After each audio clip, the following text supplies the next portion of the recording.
इस दवाई को पेट दर्द के लिए भी दिया जा सकता है, कमजोरी के लिए खासतौर पर पेशेंट को ये दवाई दी जाती है। कुछ और बीमारियों की बात करें तो अल्सरेशन होने पर यानी अल्सर्स होने पर इस दवाई को देने से अल्सर्स ठीक होते हैं।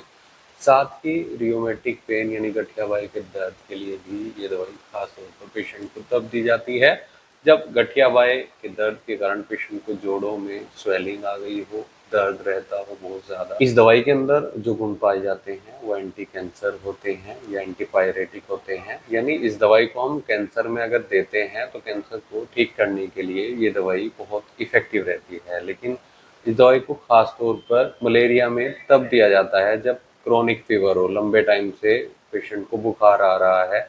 पुराना बुखार जब होता है, टेम्परेचर बढ़ता रहता है, साथ में वीकनेस देखने को मिल सकती है।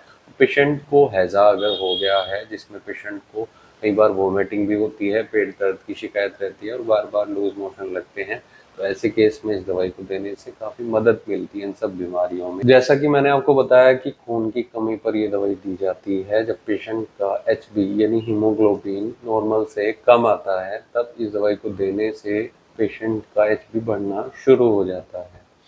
कुछ और परेशानियों में जैसे क्रैम्प्स यानी ऐंठन के साथ पेशेंट को अगर शरीर में दर्द रहता है तब भी ये दवाई दी जाती है।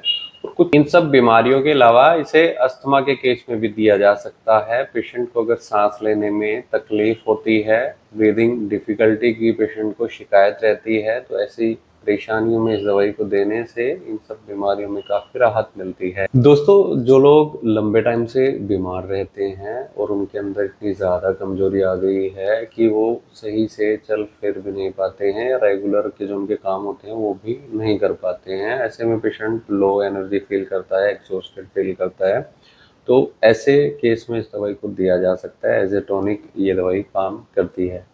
इनमें से अगर आपको कोई भी तकलीफ है और आप इस दवाई का सेवन करना चाहते हैं तो एक बार आप अपने होम्योपैथी डॉक्टर से कंसल्ट जरूर कर लें। बिना डॉक्टर की सलाह के कोई भी होम्योपैथी दवाई नहीं लेनी चाहिए। अगर आप हमसे कोई सलाह लेना चाहते हैं या इलाज लेना चाहते हैं, ट्रीटमेंट लेना चाहते हैं तो दिए गए व्हाट्सएप नंबर पर हमसे संपर्क कर सकते हैं। वीडियो देखने के लिए धन्यवाद। चैनल को सब्सक्राइब करें और कॉमेंट सेक्शन में ज़रूर बताएं कि हमारी वीडियोज़ आपको कैसी लगती हैं। Thank you.